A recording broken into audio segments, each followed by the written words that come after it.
Hello mga master! Welcome back again to our channel. Panibagong araw, panibagong kabanata na naman ang pagsamasamayin natin ngayong araw na ito. At kung bago ka sa ating channel, pag-click ang subscribe button and hit the notification bell para updated kayo sa ating mga susunod na videos. So mga master, bago natin simulan ang ating kabanata ngayong araw na ito, huwag po sana natin skip yung ads mga master no, dahil malaking bagay na po yan sa ating munting channel. So simulan na natin kabanata ngayong araw na ito. Let's go! Kabanata 911 hanggang 920. Kabanata 911, Love Killing Grandmasters the Most ngayong gabi, anuman ang nangyari, hindi ito nakakagulat sa mga miyembro ng pamilya Leocadia. Nanood sila, tulala pero sobrang manhid. Kung sino man ang maglakas loob na huminga ng isang salita tungkol sa bagay na ito, kukunin ko ang kanyang buhay. Si Evangeline Leocadia ay pasuray-suray na tumayo at sabay wave ng kanyang kamay ay nagutos, dismissed. Pakiramdam ng mga miyembro ng pamilya Leocadia ay parang naalis ang isang malaking pasanin. Ang ilan ay nakatayo lamang ng mahina ang kanilang mga paa, at sila ay naupo muli sa kanilang mga upuan. Ang mga paa ng karamihan sa mga tao ay hindi nasusunod sa kanila. Nakasuporta lang sila sa isa't isa, dahan-daang umalis sa banquet hall. Mr. Reid, kailangan mo ba ng anumang tulong? Tanong ni Evangeline Leocadia na namumutla ang mukha. Whoosh! Itinuro ni Julius Reid ang kanyang daliri, tinapik ang kanyang balikat, itigil mo muna ang pagdurugo. Ako na ang bahala sa lason ni Sofia Leocadia. Pagkasabi noon ay pagod niyang iwinagayway ang kanyang kamay. Pagod pisikal at mental na pagod. Kung hindi niya inalagaan ang buhay ng mga miyembro ng pamilya Leocadia ngayon, malamang na mahuli niya ang dalawang individual. Gayunpaman, kasama si Sofia Leocadia dito, hindi siya maaaring tumayo at manood. Kinailangan niyang pasanin ang gastos ng pagkakasugat para maiwan si Orville Ellsworth. Ngayon, kinailangan niyang i-detoxify si Sofia Leocadia. Pagkaalis ng lahat, si Julius Reid ay lumapit sa katawan ni Orville Ellsworth, Yumoko, at nagsimulang maghanap ng walang tigil. Pagkalipas ng 5 minuto, naglabas siya ng isang bungkos ng maliliit na bote ng gamot, sabay-sabay na sinubukan ang bawat isa. Sa wakas, nagtago siya ng isang maliit na puting tableta. Noong naglibot siya sa Medicine King Valley noong mga nakaraang taon, nakatikim ng iba't ibang lason si Julius Reid doon. Nais niyang matikman, upang makita kung ano talaga ang mga walang katulad na lason na ito. Sa makatuwid, mayroon siyang kaunting pag-unawa sa lason na nagpahirap kay Sofia Leocadia. Napakalason, ngunit hindi ang pinaka-nakakalason. Ang puting tableta sa kanyang kamay ay hindi panlunas sa lason sa katawan ni Sofia Leocadia. Ngunit sino si Orville Ellsworth? Ang kataas-taasang elder ng Medicine King Valley. Ang tugatog ng medikal na kadalubhasaan. Ang puting tabletang ito ay maaaring neutralisahin ang karamihan sa mga lason mula sa Medicine King Valley. Nais ni Natalia Leocadia na mamatay si Sofia Leocadia sa matinding paghihirap, kaya ang lason ay kumilos ng napakabagal. Ngunit bawat minuto, bawat segundo, ay parang pag-drill sa puso sa sobrang sakit. Huminga ng malalim si Julius Reid upang patatagin ang kanyang panloob na enerhiya, pagkatapos ay itinapat ang tableta sa bibig ni Sofia Leocadia. Pagkatapos ay kumuha siya ng isang baso ng tubig, dahan-daang binuhusan ito. 1 segundo, 2 segundo. Makalipas ang kalahating minuto. Bahagyang gumalaw ang labi ni Sofia Leocadia, at nagsimulang gumanda ang kanyang kutis. Ito ay tila naging epektibo. Nang makitang wala na siya sa panganib, marahang tumayo si Julius Reid at tumalikod para umalis. Pero ang kamay niya, biglang niyakap. Ang makinis at pinong maliit na kamay ay nakahawak ng mahigpit. Bagamat kulang ito ng lakas, ang pagkakahawak ay parang hindi ito maaalis. Magpahinga ka ng mabuti, malumanay na sabi ni Julius Reid na nakatalikod kay Sofia Leocadia. Ngunit walang tugon, pahigpit ng pahigpit ang hawak ng kamay na iyon. Sa takot na anumang oras ay iwaksi ito ni Julius Reid. May mga bagay pa akong dapat asikasuhin. Mahinang sabi ni Julius Reid, huminga ulit ng malalim. Gayunpaman, wala pa ring tugon. Si Sofia Leocadia, na nakapikit ng mga mata, ay parang hindi niya naririnig. Nakahawak ng mahigpit, magpahinga ng maaga, pakainin ang iyong kalusugan, at maaari kitang dalhin sa Brighton Lake upang tamasahin ang mga tanawin. Muling nagsalita si Julius Reed, ang mapagpasyang labanan sa Deputy Chairman ng Marshall Association. Malapit na itong magbuka, nanunood ang buong mundo. Saka lang dahan-daang lumuwag ang kamay ni Sofia Leocadia. Kapag nakapagpahinga ka na, matatapos na ang laban natin. Mabilis na umalis si Julius Reed. Sinungaling. Sa sahig ng Leocadia Banquet Hall, tahimik na nakahiga si Sofia Leocadia. Mahina siyang bamulong, malaking sinungaling. Nakakuyom ng mahigpit ang kanyang dalawang maliliit na kamao. Kuwit. Sa labas ng kapital, sa isang kakahuyan. Sumando si Atticus Ellsworth sa puno gamit ang dalawang kamay, sumusuka ng sariwang dugo. Ang kanyang mukha ay nakamamatay na mapatla, at ang kanyang katawan ay hindi tumitigil sa panginginig. Bilang isang Grandmaster, ang Supreme Elder ng Medicine King Valley. Sa kauna-unahang pagkakataon sa halos 100 taon, napakahiyang binugbog siya. Tumakas siya kung saan-saan na parang asong gala. Sa loob ng kanyang katawan, ang kanyang chi at dugo ay umiikot sa matinding paghihirap. Ang ginintoang chi ay sumabog ng walang katapusan, na naging halos imposible para sa kanya na mapanatili ang kanyang kalmado. Huff! Matapos huminga ng malalim, kinuha ni Atticus Ellsworth ang kanyang telepono at nag-dial ng isang misteryosong numero. Paano nangyari? Sa kabilang dulo ng telepono, maririnig ang huni ng hangin. Parang galing sa gilid ng bangin. Napakalakas niya. Napakalakas na kahit kaming dalawa ay nagsanib puwersa ay hindi siya kayang patayin. At, lumalim ang tono ni Atticus habang nagsasalita. Sa kanyang boses ay isang makapal na layer ng puot. At si Orville Ellsworth sa kasamaang palad ay naging biktima ng isang nakamamatay na pag-atake, pinatay ni Julius Reed sa tahanan ng Leocadia family. Masakit na sabi ni Atticus. Ang boses sa dulo ng linya ay nagpakita ng pambihirang pagbabago. Ang Supreme Elder of Medicine King Valley, pinatay ng isang tao. Ito ay ang aming kawalan ng kakayahan. Ang kalungkutan ni Atticus ay walang hangganan, ang kanyang boses ay puno ng pag-aatubili. Ngunit ikaw ay isang Grandmaster. Kitang-kita sa telepono ang kawalang paniwala. Siya rin. At mas malakas pa sa akin.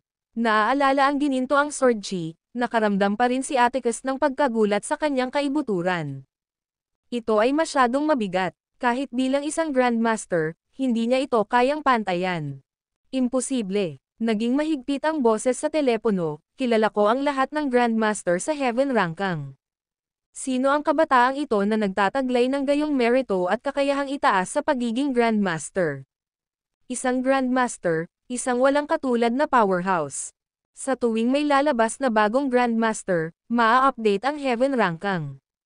At isang solemne na seremonya ang gaganapin. Pagkatapos, ang mga nangungunang martial artist mula sa lahat ng dako ay darating upang sumamba at magbigay galang.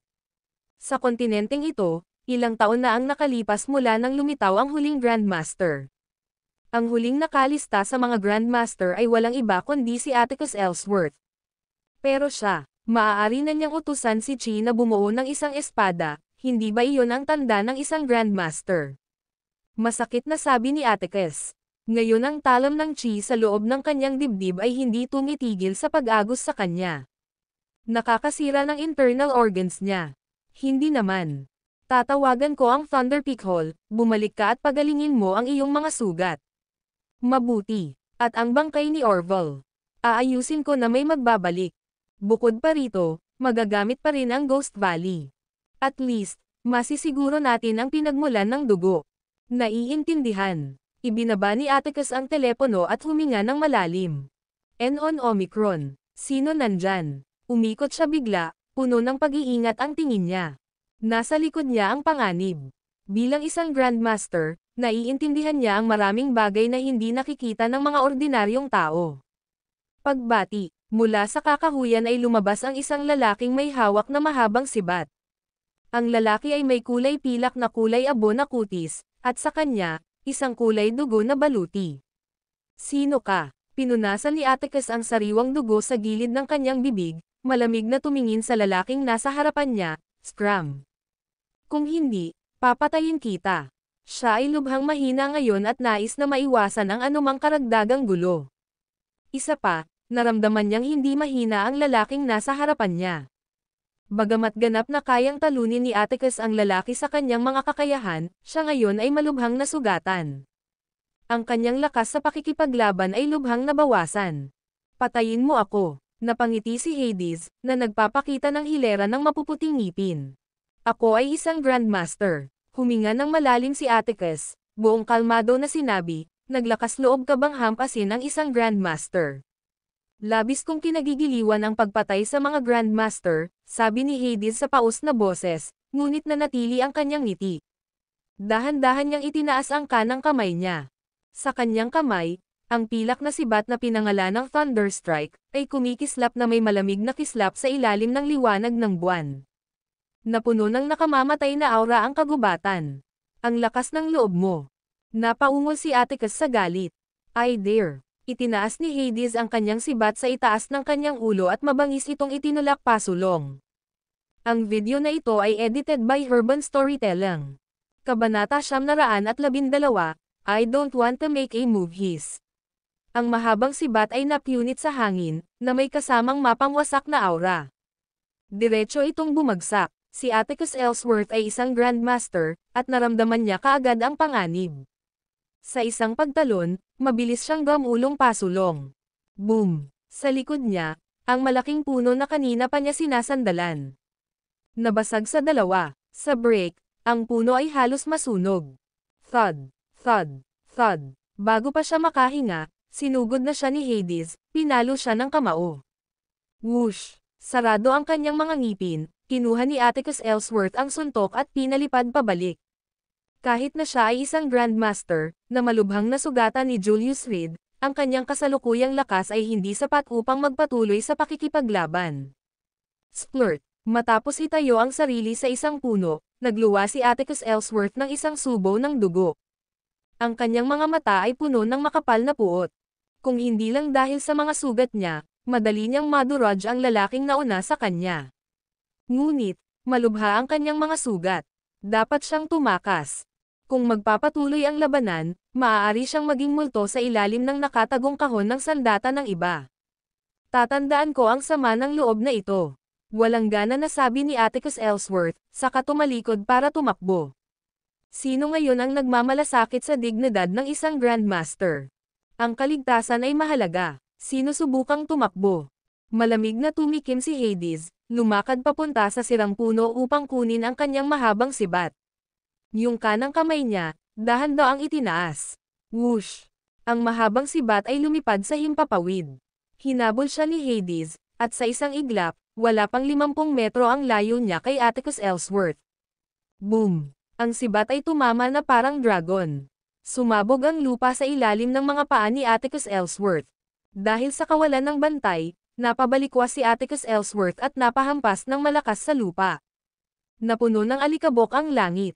Grandmaster, pareho lang kayong mamamatay, nandidiri na sabi ni Hades. Sa bawat hakbang niya, nagdadala siya ng napakalaking hangarin na pumatay. Sa kritikal na sandaling ito, kung mamamatay si Atticus Ellsworth, ang sama ng loob ay tiyak na maiuugnay sa ulo ni Julius Reed. Ang pagpatay gamit ang hiniram na kutsilyo ay isang bagay na ikinatuwa niya. Sa tingin mo ba, ang isang Grandmaster ay maaaring insulto? Pinaikit ni Atticus Ellsworth ang kanyang mga mata, ang kanyang mga salita ay nagpapakita ng matinding determinasyon. Ang isang Grandmaster ay tao pa rin, lumapit si Hades, kinuha ang isang mahabang madilim na kahon ng sandata mula sa lupa, kung sila ay tao, maaari silang may insulto. Ngunit ang isang Grandmaster ay isang Grandmaster. Si Atticus Ellsworth ay naglabas ng isang purple na tableta mula sa kanyang dibdib, at pagkatapos ng ilang sandali na pagpupumiglas, itinapon niya ito sa kanyang bibig. Isa sa mga supreme pill ng Medicine King Valley. Ang pagkonsumo nito ay kapansin-pansing magpapataas ng paglilinang at magpapalabas ng potensyal. Ngunit sa natitirang bahagi ng kanyang buhay, hindi na siya makakasulong ng kahit isang hakbang. Sa madaling salita, sinasayang niya ang kanyang kinabukasan. Gayunpaman, walang pagpipilian si Atticus Ellsworth. Kung siya ay namatay, wala siya. Ngayon, Maaari kang maghanda upang magpaalam sa mundong ito. Itinaas ni Hades ang kanyang mahabang sibat, itinutok ito kay Atticus Ellsworth na abot kamay, ako ang magpapaalis sa iyo. Para patayin ang dalawang Supreme Elder na magkasunod. NONO, S0. Tiyak na magagalit si Medicine King Valley, hindi ba? Magwala. Biglang dumilat ang mga mata ni Atticus Ellsworth. Pulang dugo ang mata niya. Ang buong tao, parang ligaw na leon. Pumalakpak. Tumayo siya sa isang pagkakataon, mabangis na sumuntok.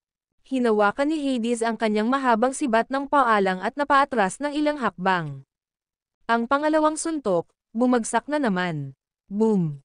Ang pangatlong suntok, matapos ang tatlong suntok, napaatras si Hades ng 12-dosenang hakbang, nakaramdam ng matinding kirot sa kanyang dibdib. Ang mahabang sibat sa kanyang kamay ay nasaksak sa lupa sa ilalim ng kanyang mga paa. Puno ng hindi makapaniwala ang mga mata niya. Ang kalaban, malinaw na nasa bingit ng pagkatalo, ay nagawa pa ring magpakawala ng gayong kakilakilabot na kapangyarihan. Tunay, ang isang Grandmaster ay kakilakilabot. Ngunit bago pa siya makapag-react, nawala na si Atticus Ellsworth sa kagubatan. Creak. Si Hades, galit na galit, ay inihagis ang kanyang mahabang sibat, na pinutol ang mga nakapaligid na puno sa kalahati sa kanilang mga putot. Nag-aatubili, umalis siya sa eksena. Napakalapit noon. Napakalapit na niyang pasanin si Julius Reed ng malaking utang sa dugo. Gayunpaman, sa kabutihang palad, malapit na ang tunggalian sa Brighton Lake. Kailangan niyang gumawa ng ilang paghahanda. Kuwait. Ang Amerikas, Bundok Arden. Ang napakalaking bulubundukin ay kumakalat sa mga teritoryo ng 4 na probinsya. At ang pinakamataas sa kanila ay tinatawag na Wildest Peak. Ang Wildest Peak ay matatagpuan sa pinakamayamang lungsod ng Amerikas, Velvet Province. Ngunit ang lugar na ito ay bihirang puntahan ng mga tao. Dahil tuwing umaga, lumilitaw ang isang layer ng ambon sa Wildest Peak, na bumabalot sa buong pangunahing tuktok. Ang ambon na ito, kapag nalalanghap sa maliit na halaga, ay hindi nakakaapekto sa katawan, ngunit kapag ang pagkakalantad ay tumatagal ng higit sa kalahating oras. Ang isa ay makararamdam ng panghihina sa buong katawan, na nagpapakita ng mga sintomas ng pagkalason. Maraming mga hiker ang sinubukang umakyat sa Wildest Peak, ngunit ni isang tao ay hindi nakatuloy pababa sa paanan ng bundok. At pagdating ng gabi, ang lugar ay puno ng mga dagandong ng mababangas na hayop, puno ng panganib. Marami ang nag-isip na samantalahin ang gabi para tuklasin ang Wildest Peak. Ngunit ang mga pumunta ay hindi na bumalik. Sa paglipas ng panahon, walang nang ahas na sumubok pa. Para sa kanila, ang Wildest Peak ay isang pagkakaroon ng enigma at hindi alam. Ang mga alamat tungkol dito ay hindi kailanman tumigil. Sa sandaling ito, nasa tuktok ng Wildest Peak, isang nasa katanghaliang gulang na lalaki ang nakaupo sa isang bato, humahasa ng kutsilyo. Sa likod niya, isang napakagandang istruktura. Kung makikita ito ng mga tao sa Amerika, malamang na magugulat sila. Ang palasyo ay kumikinang sa gininto ang ningning, na naglalaman ng daan-daang silid. Sa loob ng matataas na pader nito, may nakatayong halos 100 metrong katanji tanging tore. Ang buong tore ay inukitan ng mga gintong dragon, na nakasisilaw sa di kalayuan na may makinang na liwanag. Sa sikat ng araw, nakakabulag ito kaya nahihirapang idilat ang mga mata. Ang gitnang bulwagan, na nakatayong 18 metro ang taas at umaabot sa mahigit 300 metro ang lapad. Sa ibaba ng malaking bulwagan, 49 na hakbang. Pambihirang malawak. Hindi naiwasang madama ng isa ang pagnanasang sumuko, nakatayo sa ibaba ng engranding bulwagan. Nasuspine sa taas ng hall, may nakasabit na gilt signboard. Nakasulat ito, Great Thunder Peak. Mahirap isipin, sa tuktok ng Wildest Peak na nababalot ng mga nakal-alasong barrier sa buong araw, maaaring magkaroon ng ganoong kahanga-hangang konstruksyon. Sa labas ng Grand Hall, ang lalaking naghahasa ng kanyang kutsilyo sa bato ay tila kakaiba sa kapaligiran. Ang lalaki ay nakasuot ng sombrerong kawayan, na may lamang vest sa itaas na katawan. Itim na tela na pantalon para sa kanyang ibabang bahagi ng katawan, at isang pares ng dayami na sandals sa kanyang mga paa. Ang karaniwang damit ng isang butcher. At habang hawak ang patalim na pangpatay ng baboy, tila kulang na lang ang isang baboy na naghihintay na katayin. Mage, nakatanggap kami ng mensahe mula sa Medicine King Valley. Isang kabataang nakasuot ng gininto ang kasuotan ang mabilis na tumakbo, nagsasalita sa pananahimik na tono. Ang kasuotan ng kabataan ay may taglay na araw, buwan, at mga bituin. Gayunpaman, nakakapagtaka, ang sagisag sa likod ay naglalarawan sa buwan sa itaas at sa araw sa ibaba. Magsalita ka. Nagpatuloy ang lalaki sa walang ingat na pagpapatalas ng kanyang kutsilyong pangpatay ng baboy. Wala ni isang ripple ang makikita sa kanyang ekspresyon. Siya, isang ang mage mula sa Thunder Peak Hall. Brazen Beaumont, isang presensya na magpapaalarma sa pinakamakapangyarihan sa buong lupain sa isang galaw. Sinabi na minsan, isang Grandmaster at nangungunang mga puwersa sa ilalim ng lupa ay nagsama-sama, na nagtatag ng mga paghihigpit sa labas ng Thunder Peak Hall. Pinagbawalan nila si Brazen Beaumont na kumilos. Pero, mapipigilan ba talaga siya ng mga ito? Iniulat ng Medicine King Valley na kumilos ang dalawa sa kanilang Supreme Elder, isa ang namatay, ang isa ay malubhang nasugatan. Ang bagay, malamang sa taong iyon. Natapos magsalita ang binata. Unti-unting huminto ang mga galaw ni Brazen Beaumont gamit ang kutsilyo. Mabuti, ngumiti siya at tumango, parang isang matapat na nasa katanghaliang gulang na lalaki. Anong sabi ni Lola? Sabi ni Lola, maaga pa. Mahinang sagot ng binata, Lola, nasa Gonzales City pa rin. Tumayo si Brazen Beaumont, marahang hinampas ang kanyang baywang. Medyo pagod. Oo, pero baka pumunta siya sa capital, depende lahat sa magiging resulta ng aksyon mo, Mage.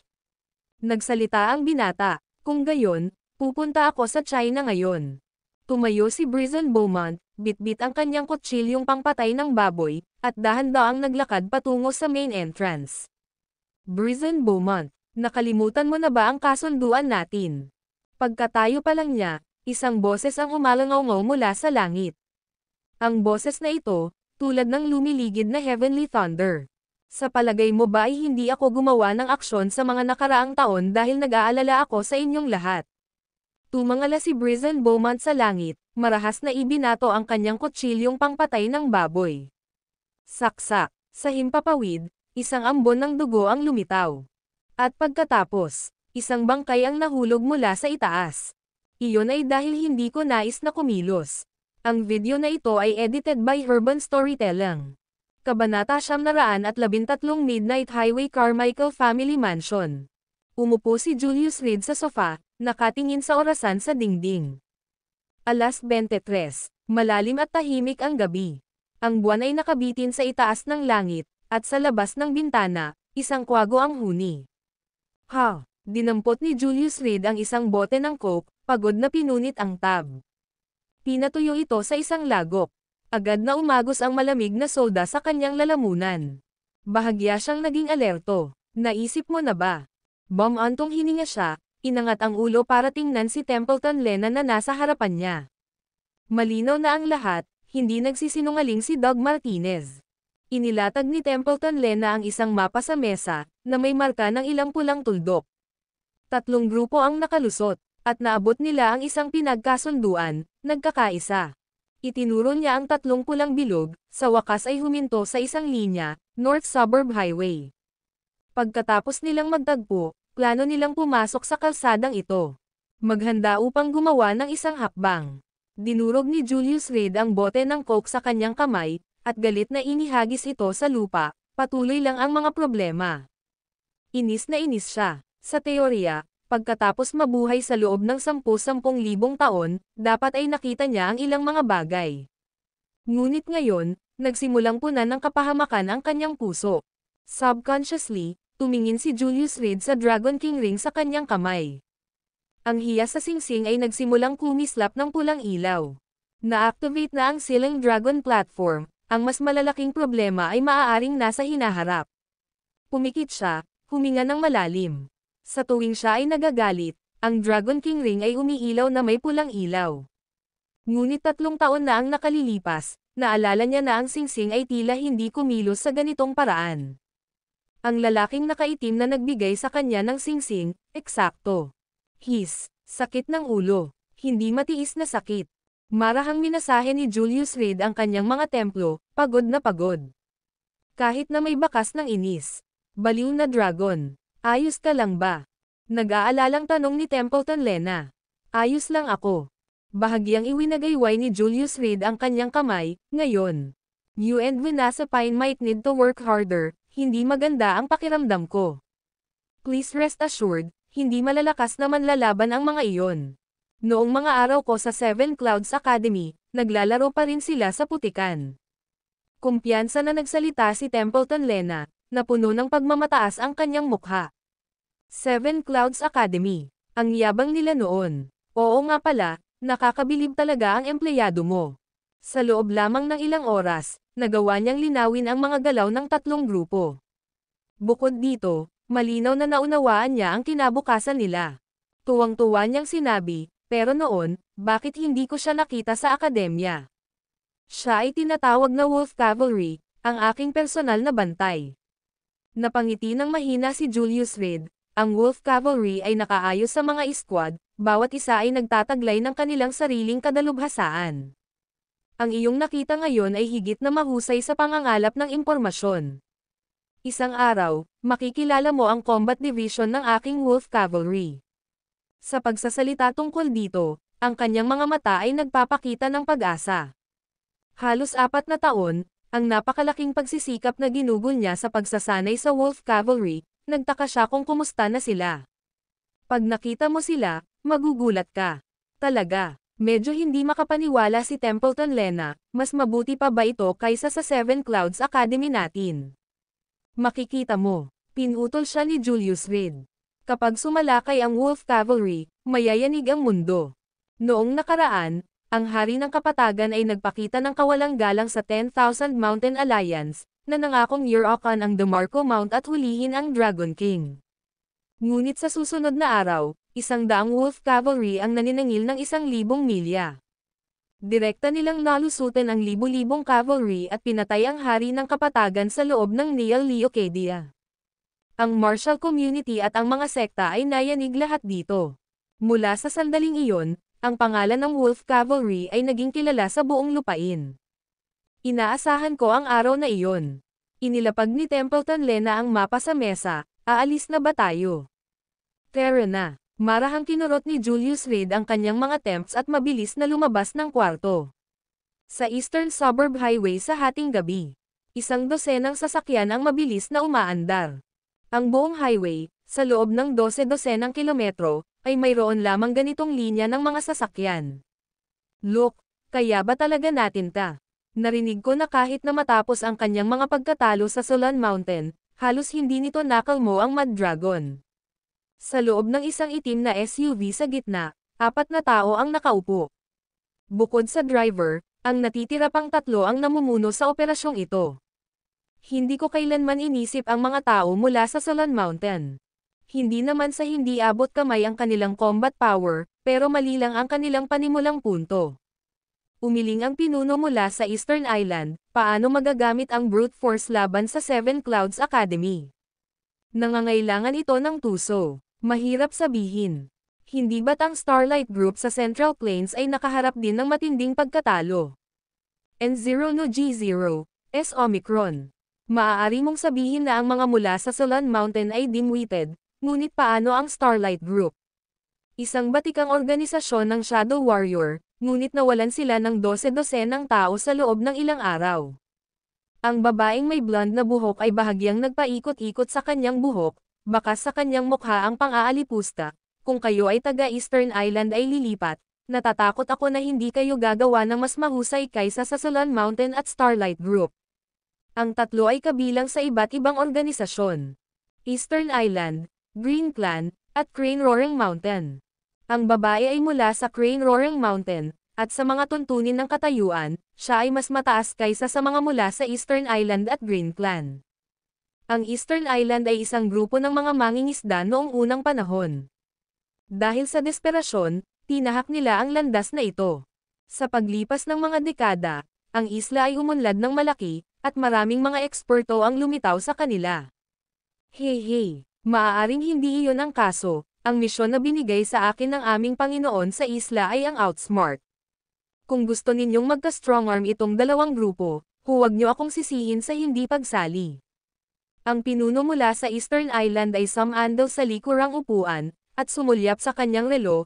Ang pagkakaiba ng oras na ito ay talagang pinapatay ako. Ang Shadowgate ay isang organisasyon ng assassination, ngunit pareho silang natapos, na pinatay ang ilan sa kanilang mga pinuno. Mababa rin ang tingin ng mga taga-Green Clan sa mga taga-Eastern Island. Natahimik ang sasakyan. Lahat ay nagkikimkim ng kani-kanilang mga iniisip. Bilang mga martial artist, natural na hindi sila walang muwang gaya ng mga bata. Mayroon lamang isang Divine Dragon Tripod, ngunit mayroong 3 grupo. Sa huli, tiyak na kailangan nilang labanan ng husto ang Divine Dragon Tripod. Bagamat mukhang mapayapa sa ngayon, tumili, isang tunog ng emergency brake ang umalangaw-ngaw. Huminto ang sasakyan sa gitna ng kalsada. Anong nangyayari? Ang anak na babae ng master ng Crane Roaring Mountain, si Quentin Leopold, ay nagsalita, bakit biglang preno? Ang 3 sa likod ay pawang hindi nakahanda. Dahil sa biglang preno, muntik na silang mabunggo sa mga upuan. Miss, huminto na lahat ng sasakyan sa unahan. Itinuro ng driver ang unahan. Sa single-lane highway, huminto ang isang hanay ng mga sedan. Sabay-sabay na umilo ang mga ilaw ng preno. Itanong mo kung anong problema. Naiinip na sabi ni Quentin Leopold. Gabi na noon, at hindi pa sila nakaka-adjust sa pagkakaiba ng oras. Ang lahat ay walang sigla at lubos na pagod. Sa harap, anong nangyayari? Naglabas ng walkie-talkie ang driver at sinigawan ito. Makalipas ang kalahating minuto, may lalaking tumakbo at kumatok sa bintana. Anong nangyayari? Ibinaba ni Quentin Leopold ang bintana. Ang kanyang katawan ay hindi sinasadyang nanginginig. Medyo malamig pa rin ang simoy ng tagsibol sa hating gabi.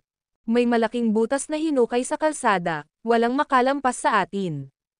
Hinihingal na sabi ng lalaki. Punan mo. Ang ating oras ay mahalaga, huwag mo itong sayangin. Ikanaway ni Quentin Leopold ang kanyang kamay at dahan-daang ibinulong ang bintana. Halos kaagad, tila nakaramdam siya ng panganib. Ang kanyang katawan ay likas na sumandal. Basag. Isang dart ang tumusok sa katawan ng lalaking nasa harapan niya, na nabasag ang likurang windshield ng sasakyan. Ang pinuno mula sa Eastern Island ay hindi man lang nakapaghanda at tinamaan ng ligaw na bala sa balikat, napasigaw sa sakit. Mag-ingat, may mga shadow warriors. Pinaandar ng driver ang accelerator, at mabilis na umikot ang ibang mga sasakyan, na mahigpit na nakaharang sa kotse kung saan naroon si Quentin Leopold. Ang video na ito ay edited by Urban Storytelling. Kabanata 914, gabay sa Underworld Eastern Suburb Highway, nakakatakot na tahimik. Napasandal si Quentin Leopold sa kanyang upuan, naghahabol ng hininga. Kumabog ang dibdib niya. Sa tabi niya, ang pinuno ng silangang isla, kagat-kagat ang kanyang damit, ang kanyang noo ay puno ng pawis. Nabahiran na ng dugo ang kanyang damit na pula. Ngunit alam ng pinuno ng Eastern Island na hindi siya makakagawa ng ingay. Kung gagawin niya, malantad sila. Sa labas, may mga nakatagong gumagamit ng armas. Sa loob ng karwahe, tanging ang mabibigat niyang paghinga lang ang maririnig. Nakapatay lahat ng headlights. Ang bawat isa ay may hawak na armas, maingat na pinagmamasdan ang direksyon kung saan nanggaling ang mga nakatagong kahon ng armas.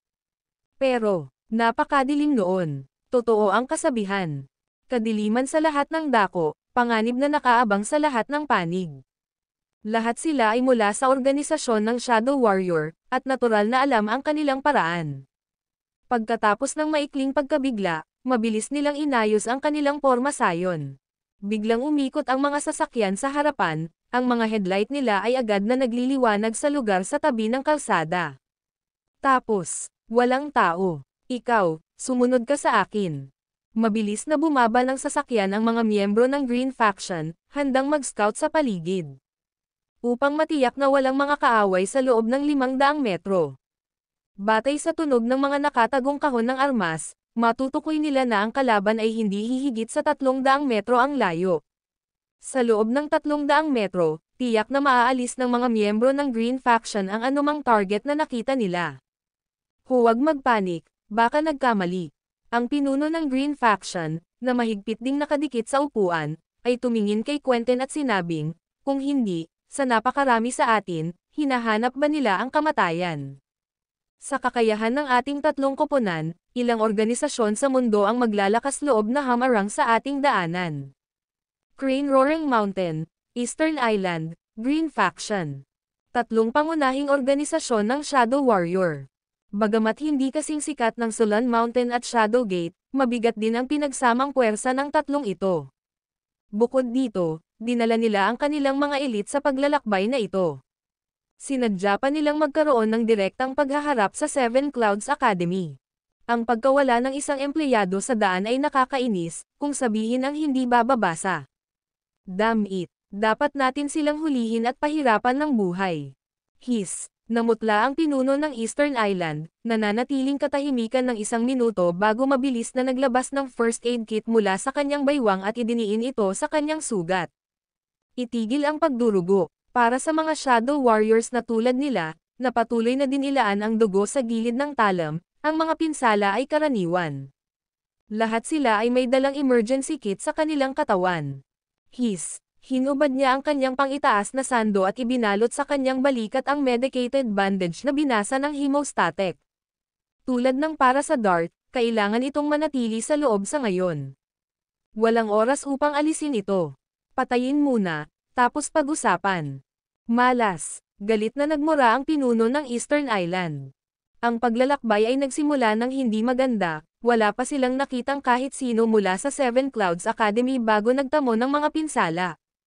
Kapag nakapasok na tayo sa kabisera, susundin ko ang katalinuhan at kikidnapan muna ang asawa ni Mad Dragon. Kung kinakailangan, magagamit natin siya sa pagbabanta. Medyo kumalma siya at tumingin sa labas ng bintana. Makakagana yan. Kung nabigo kami, kumilos ka. Tumango si Quentin. Boss, nakita ang target. Maya-maya lang, tumakbo papunta sa kotse ang isang matipunong lalaki, bahagyang tinapik ang salamin. Saan? Itinulak ni Quentin ang pinto ng sasakyan at malakas na nagtanong.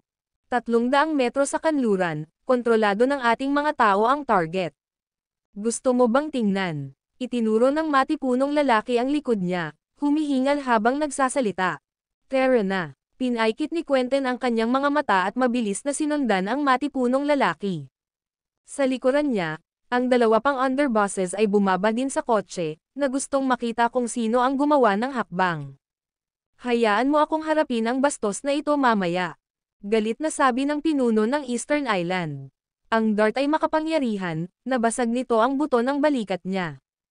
Bawat galaw ay napakasakit. Mabilis na naglakad silang tatlo at maya-maya ay may nakita silang isang lalaking nakatayong mag-isa sa clearing. Ang lalaki ay may hawak na isang nakatagong kahon ng sandata sa kanyang mga kamay, nakataas sa kanyang ulo. Sa kanyang harapan, nakaturo sa kanya ang 12 nakatagong kahon ng armas. Siya yun. Itinuro ng matipunong lalaki ang lalaki, matagumpay na sinabi, inilabas ng taong ito ang nakatagong kahon ng sandata at sinubukang tumakbo. Pero nahuli siya ng mga kapatid natin. Kusa siyang sumuko bago pa namin buksan ang kahon. Oh. Tumaas ang kilay ni Quentin, mabilis na naglakad papunta sa lalaki. Ikaw ba ang naglabas ng hidden weapon box? Malamig niyang tanong. Isang tao ang nangahas na tambangan ang kanilang 3 grupo. At upang hukayin ang kalsada, malinaw na hindi ito isang madaling trabaho. Oo, itinaas ni Templeton Lena ang kanyang mga kamay, nakangiting sinabi niya, sa katunayan, ako ito. Ang ngiting ito ay nagparamdam kay Quentin Leopold ng lamig na dumadaloy sa kanyang katawan. Nakakatakot, para matarget ng isang hidden weapon box at ngumiti pa rin. Either siya ay baliw, o siya ay may backup. Ibaba ang kanyang nakatagong kahon ng armas.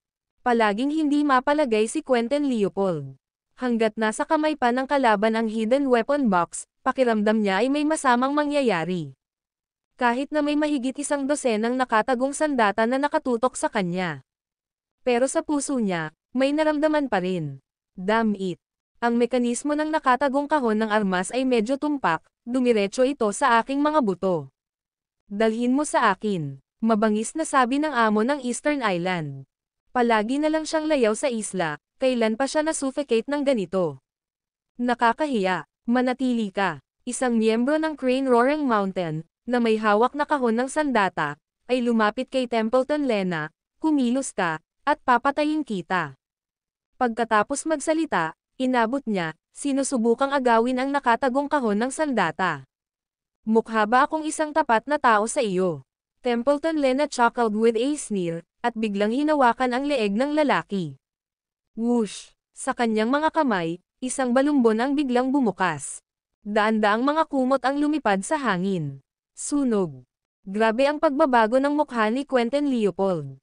Gaya ng kinatatakutan, ang pinakamasama ang nangyari. Sa sandaling bumagsak ang kanyang mga salita, agad siyang pinalibutan ng mga miyembro ng Crane Roaring Mountain. Mahigpit na pinagtanggol si Quentin Leopold sa likuran nila. Ang susunod na sandali, mahigit sa 100 nakatagong kahon ng armas ang sumipol habang sila ay nagpaputok. Tulog-talon. Umalangaw-ngaw sa malalim na gabi ang matinding ingay ng mga nakatagong kahon ng armas. Hanggang sa nagpaputok sila ng isang salvo ng darts. Matapos ay reload ang mga kahon, muli nilang itinoon ang kanilang mga tingin sa harapan. Ang mga sheet ng libro ay napunit sa mga piraso, lumulutang sa hangin. Nang bumagsak ang mga fragment na iyon, tanging ang miyembro ng Crane Roaring Mountain na lumakad kanina pa ang natira. O sa halip, siya ay nabugbog ng mga kupido hanggang sa hindi na siya makilala. Enon, CO. At ang lalaking kanina pa may hawak ng hidden weapon box, nasaan na kaya siya? Nakakatakot. Naramdaman ni Quentin Leopold ang lamig sa kanyang gulugod, dahan-daang inilagay ang kanyang kamay sa kanyang baywang. Doon, maglatag ng isang nakatagong kahon ng sandata. Swoosh! Sa sandaling iyon lang. Isang nakatagong kahon ng sandata ang nagpaputok, na bumasag sa malalim na katahimikan ng gabi. Isang dart ang tumusok sa dibdib ng isang miyembro ng Crane Roaring Mountain, na tumalsik sa isa pa. Naka-alerto. Swish! Ang bawat isa ay maayos na inikot ang kanilang mga nakatagong sandata sa kahon at tumingin sa harapan. Madilim na gabi. Malawak at walang katapusan. Tahimik ang hangin na parang kamatayan.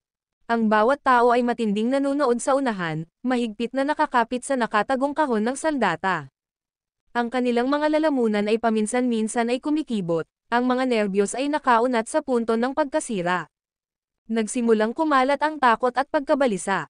Walang nakakaalam kung nasaan ang kalaban, ni walang nakakaalam kung sino ang susunod na mahuhulog. Halos mabaliw sa kanila ang mapang api at tense na kapaligiran.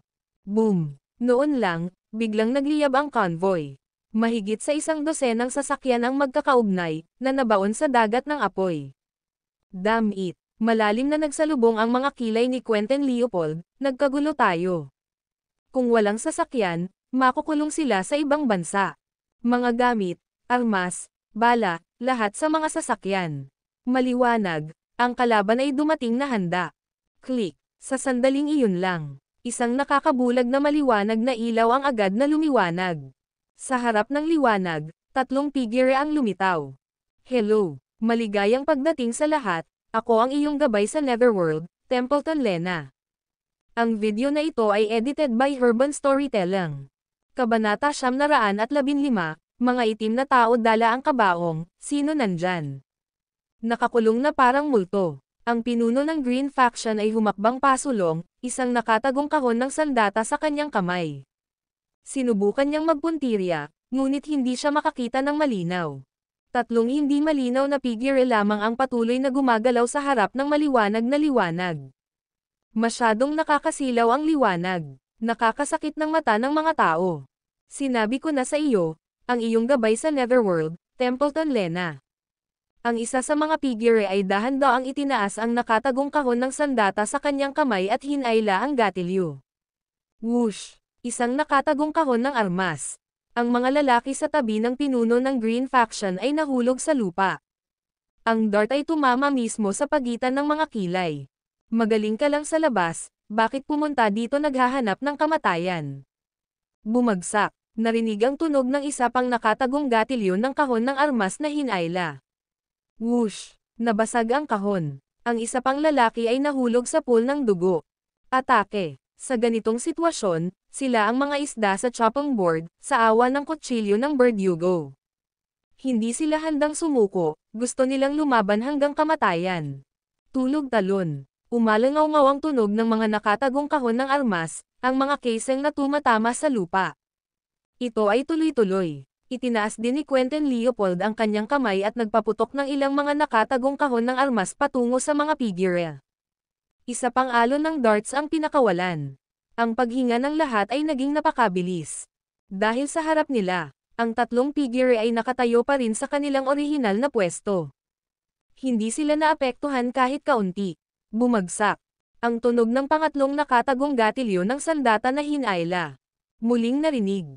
Ang ilan ay gumuho na sa pag-iisip. Hindi nila kinaya ang ganitong uri ng pressure.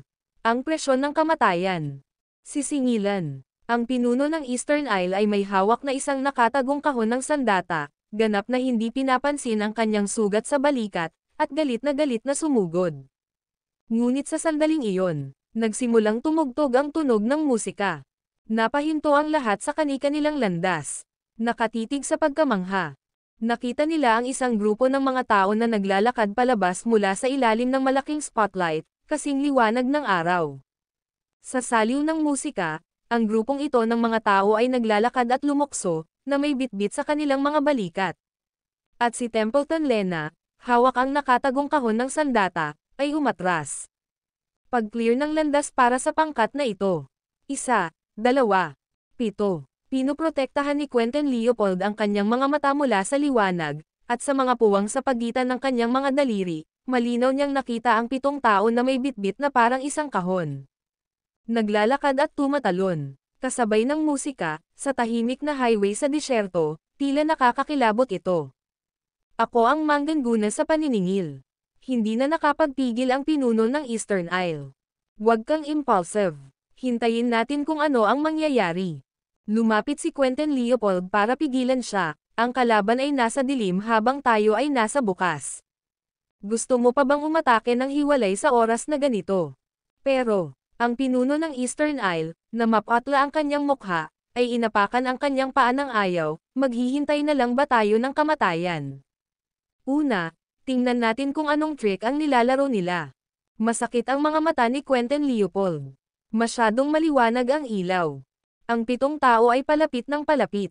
Nang wala pang 10 metro ang layo nila, may nakataas na ang bibig ng nakatagong kahon ng sandata, handa ng hampasin. Ngunit si Quentin Leopold ay napaka-curious kung ano ang dinadala ng 7 tao sa kanilang mga balikat. Ngunit sa sandaling iyon, tumigil ang 7 tao sa kanilang mga hakbang, at pilit na inihagis sa kanilang mga balikat ang kahon na dala nila. Umalis, sigaw ni Quentin Leopold, na inakay ang kanyang mga tauhan na mabilis na napaatras. Boom! Isang malakas na pagsabog ang sumunod. Napuno ng alikabok ang langit. Sa ilalim ng maliwanag na liwanag, ang bawat butil ng buhangin ay tila pinalaki. Way! Tinakpan ni Quentin Leopold ang kanyang bibig at ilong ng kanyang damit, sinusubukang tingnan kung ano ang nasa kanyang harapan. What in the devil is that thing? Galit na lumakad ang pinuno ng Eastern Isle, tinatago ang kanyang mga mata gamit ang isang kamay, tinitingnang mabuti.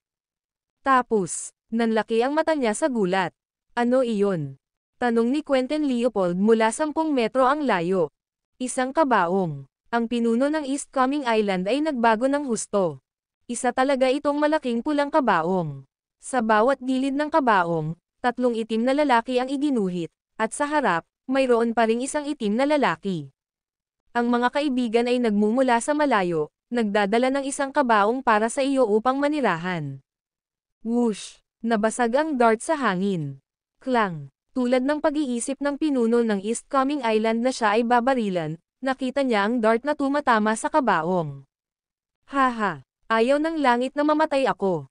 Gamulong siya pasulong para magtago sa harap ng kabaong at tumawa ng malakas, guys, give me.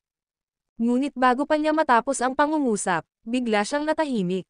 Ang malaking pulang kabaong ay direktang hinaypan sa mga piraso, na may mga wood chips na nakakalat kung saan-saan. At ang mga malapit sa kabaong ay direktang inilibing sa dagat ng apoy. Maging si Quentin Leopold, na samilong 10 metro ang layo kasama ng mga lalaki sa harapan niya, ay tinatangay ng hangin, tumalsik ng dugo.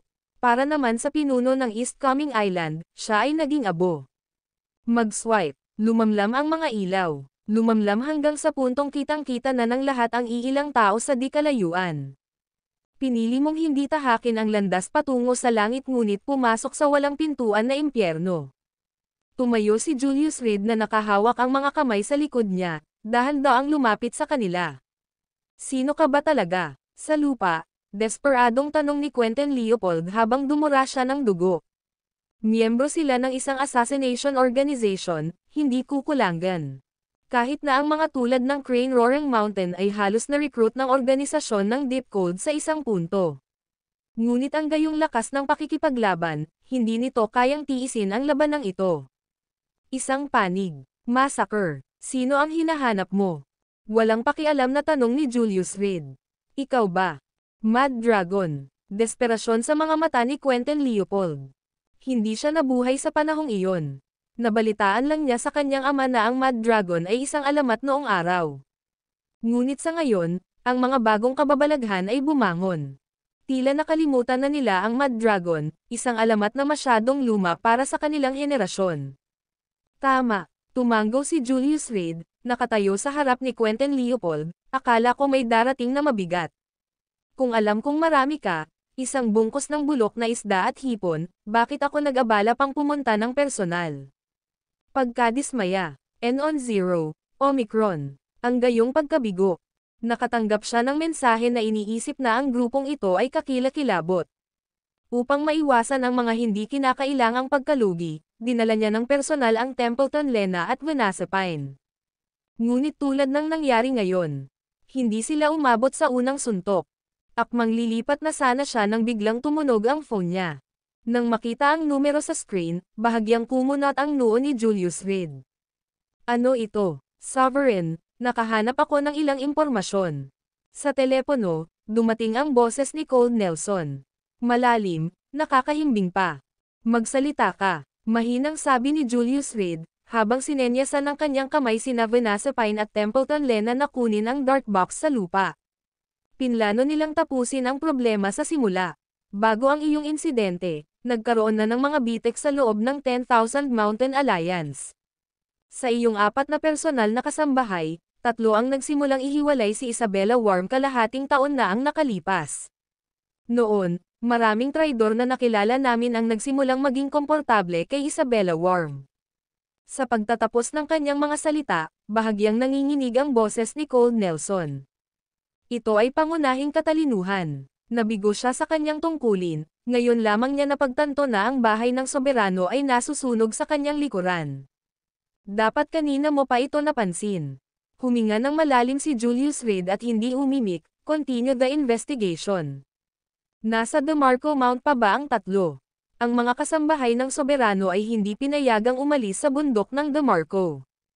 Iyon ang tuntunin. Isang panuntunang itinakda mismo ng Dragon King.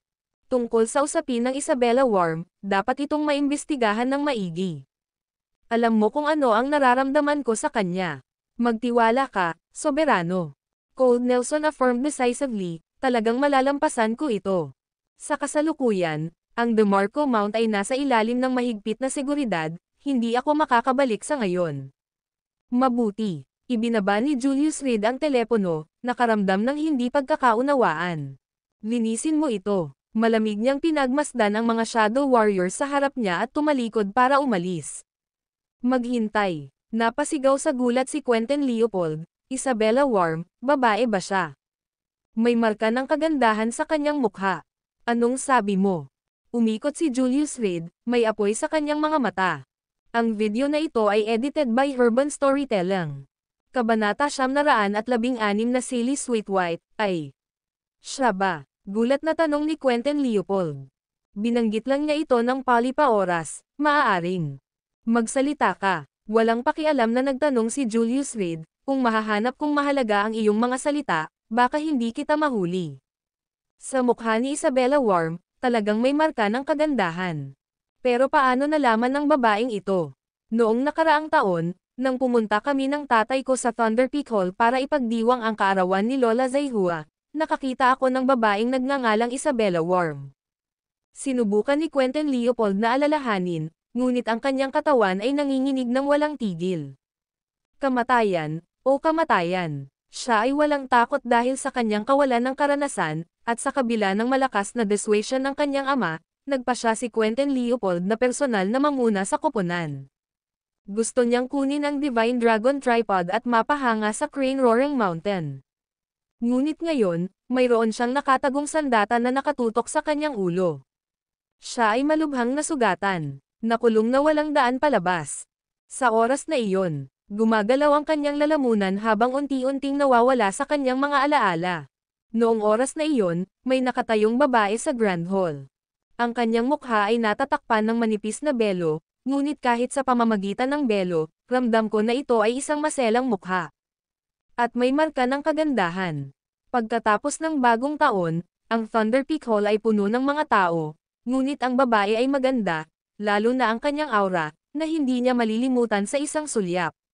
Sa puntong ito, sumilay ang selos sa kanyang mga mata. Bilang isang babae mismo, si Quentin Leopold ay talagang naiinggit sa kanya. The reason I remember this incident is that, bago kumain si Lola Zaihua, bigla siyang naglabas ng bowl. At ang babaeng iyon, hiniwa niya ang kanyang palso at tumulo ng ilang patak ng dugo sa mangkok. Sigurado ka ba, hindi ka nagkamali? Pinaikit ni Julius Reed ang kanyang mga mata. Nanginig sa takot si Quentin Leopold dahil sa biglang nagyayelong tono. Tiyak, hindi naman siguro mali ang nakita ko. Napag-usapan ko pa ito sa aking ama pagkatapos bumalik sa Crane Roaring Mountain. Sinubukan ni Quentin Leopold na iwasan ang mga tingin ni Julius Reed. Ang kanyang puso ay hindi mapigilan. Magpatuloy. Ang isang mahinang dagandong ay nagmadaling sabihin sa kanya, ngunit sa taong ito, hindi ko nakita ang babaeng iyon na lumitaw. Ito lang ang alam ko, wala nang iba pa. Mapatla ang mukha ni Quentin Leopold, tila napunit ang kanyang dibdib ng makamandag na projectile. Sa hindi matiis na sakit, maaari kang pumunta. Si Julius Reed ay sumenyas, pagbalik mo, sabihin mo sa tatay mo kung maglakas loob siyang guluhin ulit ako, lilipulin ko ang buong pamilya niya. Sige, malaking ginhawa ang naramdaman ni Quentin Leopold, wala sa mood na tamasahin ang kagalakan ng nakaligtas sa isang sakuna. Bumangon siya at pasuray-suray na paalis. Salamat, Mad Dragon. Ang pinuno ng Green Faction ay lumuhad sa lupa, Yumoko, at pagkatapos ay tumalikod din para tumakas. Tulog talon. Nakatayo doon si Quentin Leopold, natulala. Pumalakpak, sunod-sunod na pagbagsak ng mga katawan. Hinawakan niya ang dugo sa kanyang mukha, na nagpapatunay na hindi iyon sa kanya. Sige, sinabi ko lang na hindi kita papatayin, hindi ko sinabing hindi ako papatay ng iba. Napapagod na kumaway ng kamay si Julius Reed, tandaan mo ang sinabi ko. Pagkatapos magsalita ay tumalikod na siya. Umupo siya sa isang upuang kawayan. Ang upuan ay may dalawang mahabang poste na nakakabit.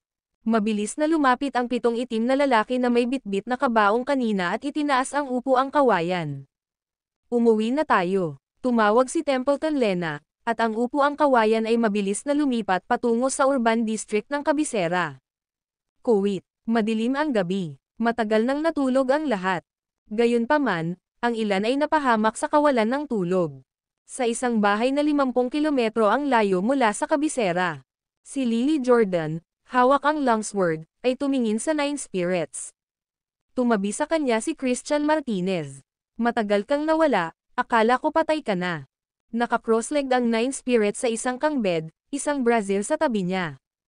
Ang mga uling sa Brazil ay kumikinang na pula. Ang alagad ay walang kakayahan, ay malubhang nasugatan sa labanan noong araw na iyon.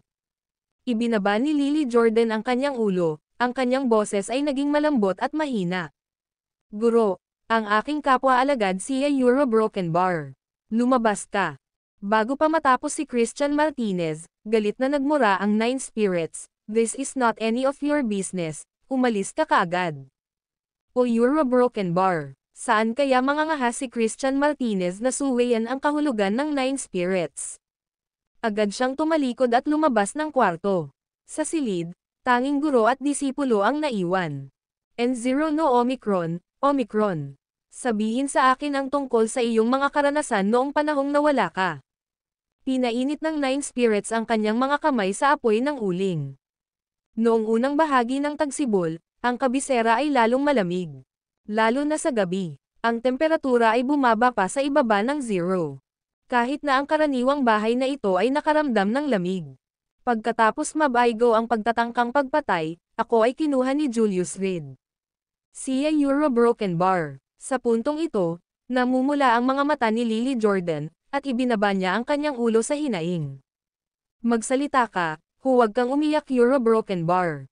Bahagyang kumunot ang noo ng Nine Spirits, medyo umaasam, maayos ang pakikitungo sa iyo ni Julius Reed, kung ibang tao iyon, malamang ay pinatay ka na niya. Woo Euro Broken Bar. Iniyuko ni Lily Jordan ang kanyang ulo, hindi mapigilan ang pagpatak ng mga luha. Hinaing, galit, anong nangyari? Binuksan ng Nine Spirits ang kanyang mga mata, agad na napukaw ang kanyang pagkamausisa. Pwede bang Euro Broken Bar? Si Julius Reed ay isang hayop na nakasuot ng tao. Sinubukan pa niyang Euro Broken Bar sinubukang kunin ang kalayaan sa akin. Napasigaw si Lily Jordan sa sakit gamit ang isang at agad na binunot ang kanyang espada, inilagay ito sa kanyang leeg. Master, ayaw ko nang mabuhay pa Euro Broken Bar, bumalik ako para lang makita ka sa huling pagkakataon. Sa kabutihang loob ng iyong mga turo, sa susunod kong buhay ay tiyak ako Euro Broken Bar. Tumigil ka. Phew. Nine Spirits flicked her horsetail whisk. Direktang itinutok ang espada sa leeg ni Lily Jordan. Wala ba siyang ginawa sa iyo pagkatapos ng lahat? Tuwang-tuwa ang Nine Spirits sa loob. Gaya ng inaasahan. Nakilala na ng kabilang partido si Lily Jordan at hindi na sila makaupo pa. Noong nakaraan, ang ama ni Lily Jordan at si Julius Reed ay nagkaroon ng malalim na pagkakaibigan. Ginamit nila si Lily Jordan sa loob ng mahigit isang dekada, lahat para sa araw na ito.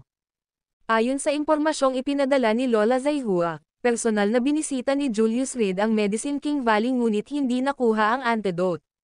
Ngayon, walang ibang pagpipilian, malamang na naghahanda siyang gamitin ang pamamaraang ito para mag-detoxify. Kung magkarelasyon ang dalawa Euro Broken Bar, hindi napigilan ng Nine Spirits ang paglabas ng ngiti sa gilid ng kanyang bibig. Pero Euro Broken Bar, pero natatakot ako. Si Lily Jordan, na namumulang mga mata, ay yamakap sa Nine Spirits. Guro, gusto kong bumalik sa sekta, hindi ko na siya gustong makitang muli. Habang sinasabi ito, siya ay umiyak ng mapait. Nadama niya ang labis na pagkakamali. Ayos lang. Hinawakan ng Nine Spirits si Lily Jordan, inaaliw siya, magtiwala ka sa iyong Panginoon, tiyak na ipaghihiganti kita. Mayroon akong bagong plano kamakailan, 100% tiyak na papatayin si Julius Reed. Ayaw mo bang maghiganti sa sarili mo? Isang ngiti ang lumitaw sa kanyang mukha.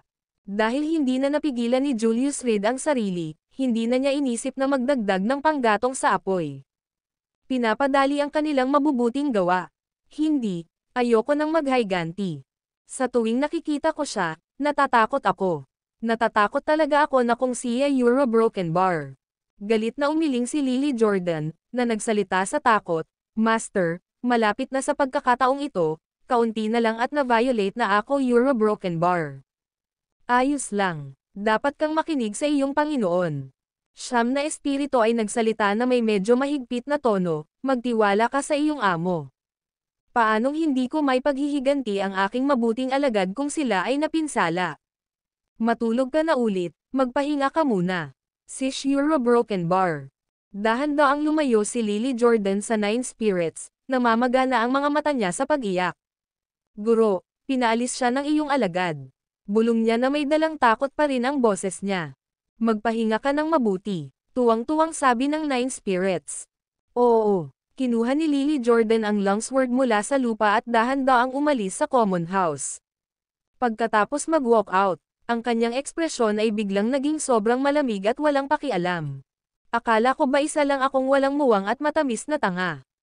Ang video na ito ay edited by Herban Storytelling. Kabanata 917 Charmy Kims naging usap-usapan na ang balita tungkol sa nalalapit na tunggalian ng Vice President ng Martial Arts Association. Ang mga tiket sa Brighton Lake ay napalaki pa ng higit sa 100 beses. Direktang tumataas sa 5,000 yuan. Gayunpaman, ang higit sa 30,000 mga tiket na ibinebenta ay nakuha lahat sa isang iglap. Maraming tao, kahit na may pera sa kamay, ay hindi makabili ng isa. Ang ilang mayayamang negosyante ay nagsampa pa ng mga reklamo laban sa mga tagapamahala ng Brighton Lake, umaasa na mas maraming tiket ang ilalabas upang sila mismo ay makasaksi sa kadakilaan ng isang Grandmaster. Ngunit ang mga tagapamahala ng Brighton Lake ay wala ring magawa. Ang lawa mismo ay hindi malaki, at kailangan nilang magreserba ng sapat na maluwang na lugar para sa tunggalian na magaganap. Mahigit 30,000 tao na ang limitasyon. Ano pa, at ang mga tao ay iipit sa lawa. Tungkol naman sa mga presyo ng tiket ng mga scalper, ang sabi-sabi ay tumaas sila sa 100,000 yuan bawat isa. Gayunpaman, ang mga tiket ay napakahirap pa ring makahanap. Sa sandaling ito, kakabreak lang ni Don. Isang matandang lalaki na nakasuot ng conical na sombrero at may dalang fishing rod ang lumapit sa pasukan ng Brighton Lake. Anong ginagawa mo dito? Tanong ng ticket attendant. Pasado 5:00 pa lang ng umaga, at ang silangang kalangitan ay nagsisimula pa lang magpakita ng pahiwatig ng pagsikat ng araw. Dahil sa tunggalian, nag-aalala sila sa mga bisitang papasok at magdulot ng hindi kinakailangang gulo. Kaya't nagtrabaho sila sa mga shift araw at gabi, na nagbabantay sa lugar. Sinong mag-aakala na may darating ng ganito kaga? Pangingisda, nagsasagawa ng appointment, nakangiting sabi ng matanda. Paumanhin, ang lugar na ito ay pansamantalang sarado sa publiko. Matieg ang paliwanag ng ticket attendant. Kahit pagod na siya. 1 oras pa bago matapos ang kanyang shift. Noong gabing iyon, hindi niya alam kung gaano karaming tao ang kanyang tinalikuran. 12 o daan-daan. Hindi na niya maalala. Nagkaroon pa ng scuffle sa hating gabi. Dumating ang mga lokal na mayayamang kabataan sa mga grupo, na pilit na pinapasok. Matapos matigil, nagsimula na silang magmura at magmura. Sa huli, hanggang sa dumating ang tagapagpatupad ng batas ay naitaboy ang grupo ng mga batang maharlika. Nakakapagod. Pagod talaga sila. Isang tunggalian ang nagpapagod sa kanila. At ang pinakamasama ay, ang mga taong ito ay hindi pa rin nakakakuha ng mga tiket. Bilang mga kawani, hindi sila makakuha ng kahit isang tiket. Hindi maiiwasang nakaramdam sila ng sama ng loob. Narito ako para sa isang appointment, mangyaring bigyan ako ng isang pabor at hayaan mo ako, muling nagsalita ang matanda. Hindi kahit para sa isang appointment. Ano man ang iyong mga dahilan, sarado kami sa publiko. Ayoko nang magpaliwanag ulit, okay. Bang! Inip na isinara ng ticket attendant ang bintana. Inulit niya ang parehong bagay ng 1,000 beses sa paglipas ng gabi. Matagal nang naubos ang kanyang pasensya. Matanda, huwag mong sayangin ang iyong lakas. Maya-maya lang, lumabas ang isang matabang lalaki, mukhang pagod at sinabing, magdamag akong nakasquat dito at hindi ako makahanap ng pagkakataong makapasok. Ikaw, sa iyong edad, ay dapat na bumalik sa bahay. Umiling siya at bamantong hininga. Ang mga scalper ay masyadong sakam, ang mga presyo ay walang katotohanan. Ngayon, sinabi na ang isang tiket ay napalaki sa daan-daang libo. At sa merkado, mahirap makilala sa pagitan ng tunay at pekeng mga tiket. Kung ang isa ay nauwi sa isang pekeng, ito ay magiging isang malaking kawalan. Ang taong grasa ay nagpalipas ng gabi na umaasang makalusot sa gitna ng kaguluhan. Sa panahon ng pagtatalo sa pagitan ng ticket attendant at ng mga batang maharlika, nagawa niyang makalusot sa loob. Ngunit sa sandaling makapasok, nalaman niyang marami pa ring nagpapatrolya, at siya ay natuklasan. Matapos malaman, agad siyang pinalayas. Nang magliwanag, sumuko na ang taong grasa. Walang pagkakataon. At malamang na hindi magkakaroon ng isa. Huwag kang mag-alala, kailangan kong pumasok sa loob, taos-pusong sabi ng matanda, nakangiting kumatok muli sa baso. Ano ngayon? Naiinip na sigaw ng ticket attendant, I told you, no entry. Kung gusto mong pumasok, magdala ka ng ticket. Kung walang ticket, imposibleng papasukin ang sinuman. Talaga, kung hindi sila nangangailangan ng mga tiket, marahil 1,000,000 tao ang bubuhos sa Brighton Lake sa araw na iyon. Isang Grandmaster Duel. Noong una, ang Martial Arts Association ay kilala lamang sa loob ng martial artist circles, ngunit ngayon, kasama ang Huntington family na nagpapasigla sa hype. Alam ng halos buong bansa ang tungkol sa asosasyong ito. Martial Arts Orthodoxy. Anong uri ng lakas ang dapat taglayin upang matawag na isang exponent ng martial arts orthodoxy? Inaasahan din ng Martial Arts Association na gamitin ang pagkakataong ito para maging kilala sa buong mundo. Wala akong tiket, pero meron ako nito. Naglabas ng certificate ang matanda sa kanyang dibdib at iniabot sa nagbebenta ng tiket. Walang silbi. Ano man ang sertipiko na mayroon ka, hindi ito gagana. Kinuha ng nagbebenta ng tiket ang sertipiko, casual na binaliktad ito at napagtantong pamilyar ang pangalan dito. Matanda, ibigay mo na. Umiling ang matabang lalaki sa gilid, kung hindi, maaari akong tumawag ng isang scalper, at maaari nating pag-usapan ang tungkol sa presyo. Sa ganoong oras, walang uri ng pagkakakilanlan ang magiging kapakipakinabang. Ito ay isang tunggalian. Ilang tao ang naghintay ng may pidgel hininga. Hoy, ano ang pangalan ng 2 taong magduduel bukas? Tanong ng nagbebenta ng ticket out of curiosity. Ang Vice Chairman ng Martial Arts Association, Charmy Kims, at Julius Reed, sabi ng kasamahan sa mahinang boses. Nitong mga nakaraang araw, naalala niya ang mga pangalan Euro, Charmy Kims at Julius Reed. Lumilikha ng buzz para sa kanila ang buong kabisera. Hoy, nakangiting sabi ng nagbebenta ng ticket, tingnan mo itong certificate na nasa kamay ko, may nakasulat din na Charmy Kims. Maaaring isipin ng sino mang hindi nakakaalam na ang matandang ito ay ang Vice Chairman ng Martial Arts Association. Anong uri ng sertipiko ito? Walang gana na tanong ng kasamahan. Hayaan mo akong tingnan. Snap, isinara ng nagbebenta ng tiket ang sertipiko at nagsimulang magbasa ng malakas, Martial Arts Associa. Ngunit nang makita niya ang 4 na malalaking karakter dito, bigla siyang nawalan ng boses. Nagsimulang manginig ang kamay na may hawak ng sertipiko. Pagkatapos, halos tulala ang pag-angat ng ulo ng nagtitinda ng tiket para suriing mabuti ang matandang nakadamit na mangingisda sa kanyang harapan. Halos mahulog ang mga eyeballs niya sa lupa. On SO.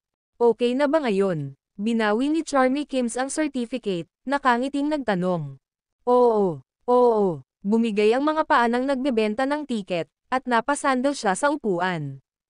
Salamat. Nakangiting tumango si Charmy Kims at naglakad papunta sa main entrance. Sa sandaling ito, mahigpit na isinara ang bakal na tarangkahan, sa takot na baka may pumasok ng walang pahintulot.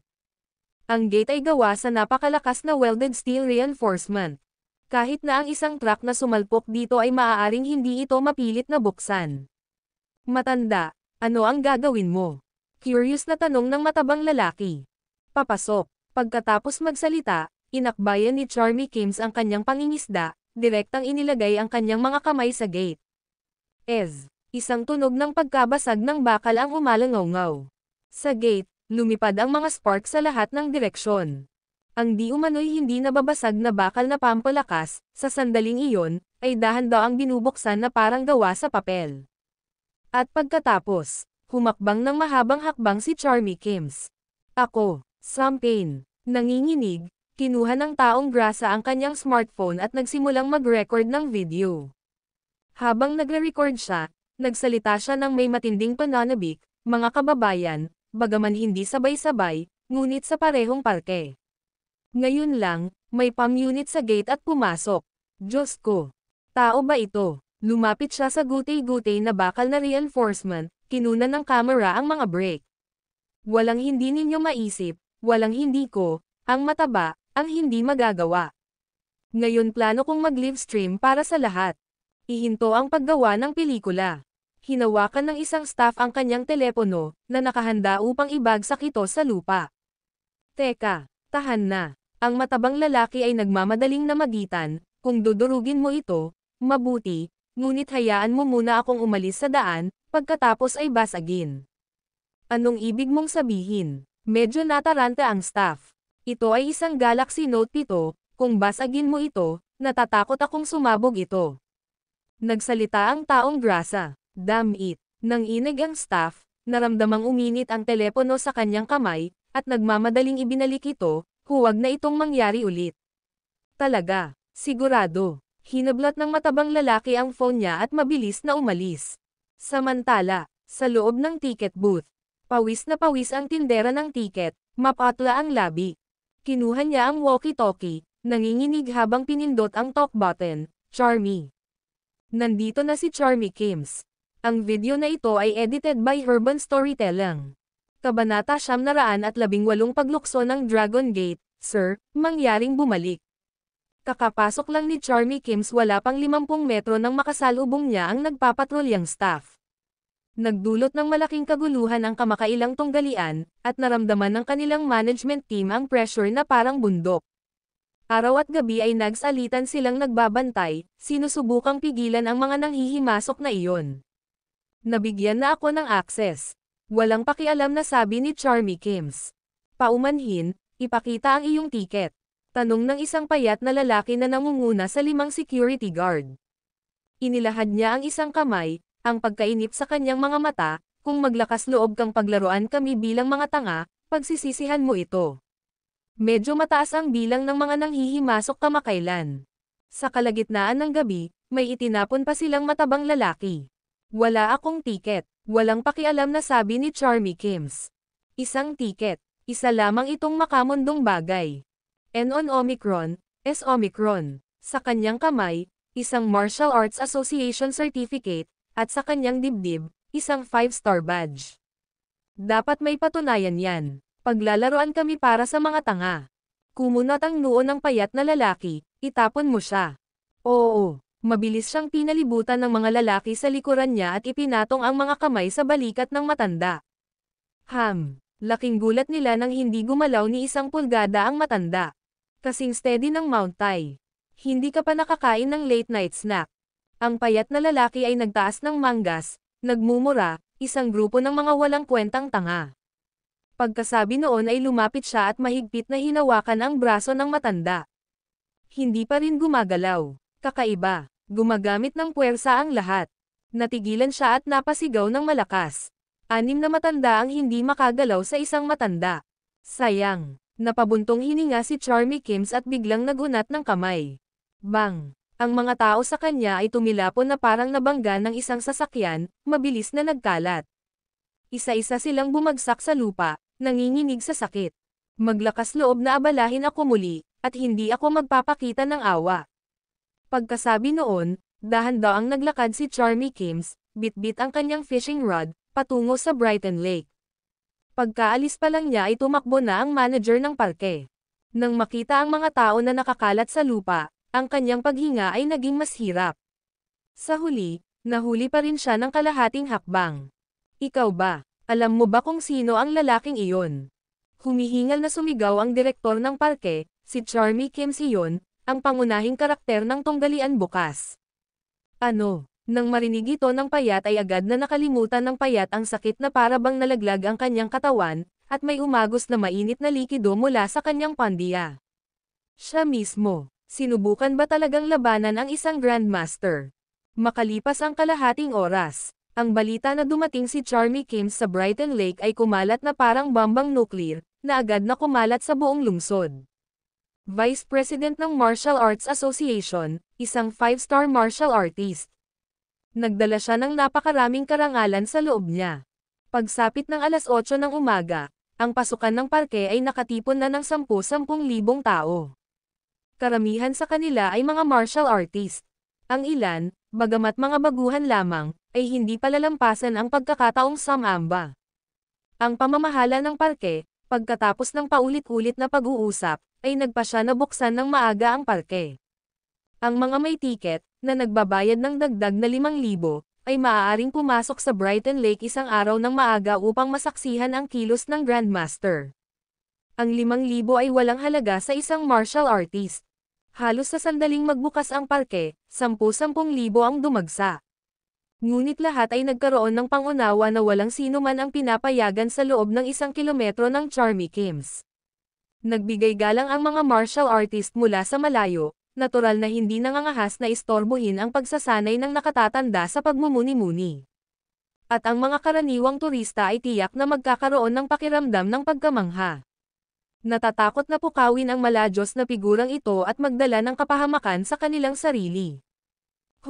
Habang nakikita ng mga martial artist mula sa malayo si Charmy Kims, nakaramdam sila ng matinding pananabik sa kanilang mga puso. Ito ay, pagkatapos ng lahat, isang peregrinasyon. Ang kanilang sagradong lugar ay ang Martial Arts Association. At si Charmy Kims ang pakay nila. Pananampalataya. Sa baybayin ng Brighton Lake, si Charmy Kims ay nakaupo sa fishing platform, ang kanyang fishing rod ay lumulubog sa tubig. Bahagyang nakapikit ang mga mata niya, hindi gumagalaw. Tahimik ang ibabaw ng tubig. Tanging ang banayad na simoy ng hangin lamang ang maaaring magdulot ng mga alon sa lawa. Gaano katagal siyang nakaupo? Pasiga na tanong ng isang martial artist. 8 oras na. Ang isa pang tao, ang mga mata ay nakadikit sa figure ni Charmy Kims, ay puno ng sigla. Kahit na hindi gumagalaw ang kabilang partido. Sa panunood pa lamang ay nakaramdam na sila ng kaligayahan. Ano ang ginagawa ni Master Kensington? Pangingisda. 8 oras, hindi gumagalaw. Naging mausisa ang ilang martial artist. Ito rin ang unang pagkakataon nilang makakita ng walang katulad na malakas. Nanunood mula sa ganoong kalapit na lugar. Siguro nga. Gayunpaman, mas maraming tao ang nakatitig ng hindi kumukurap, sinusubukang makita ang martial arts mula sa bawat galaw at kilos ng isa. Naghahanap ng mga tagumpay para sa kanilang sarili. Lumipat siya. Sa wakas, may sumigaw. Itinuro ng isang kamay ang kinaroroonan ni Charmy Kims.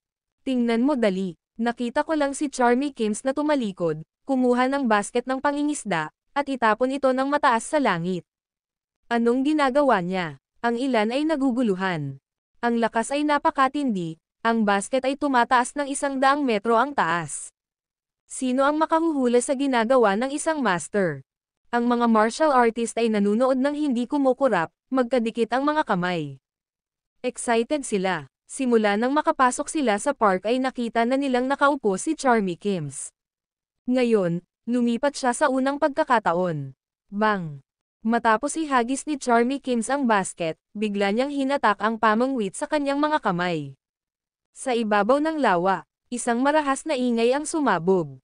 Simula sa fishing platform sa paanan ni Charmy Kims, ang ibabaw ng tubig ay sumabog ng diretso.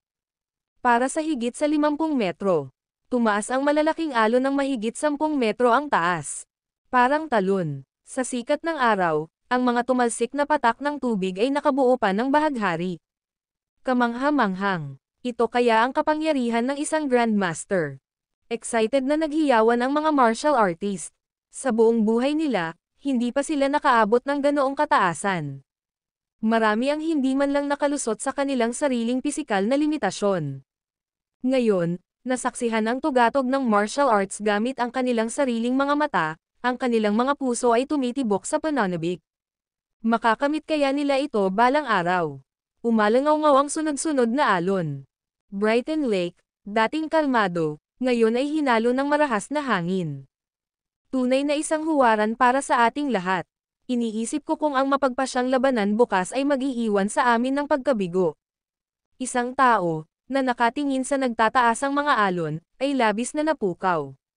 Sa sandaling iyon, si Charmy Kims, sa ilalim ng malalaking alon, ay tila napakaliit.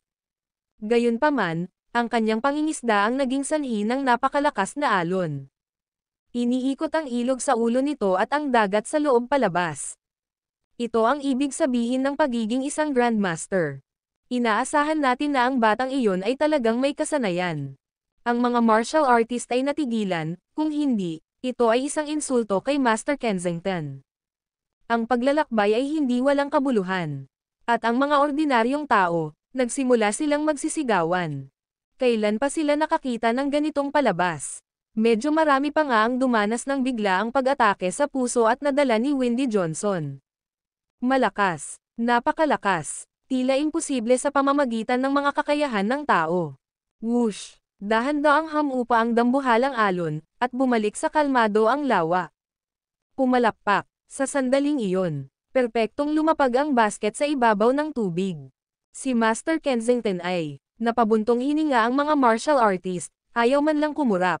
Whoosh! Habang ang lahat ay matamang nanonood.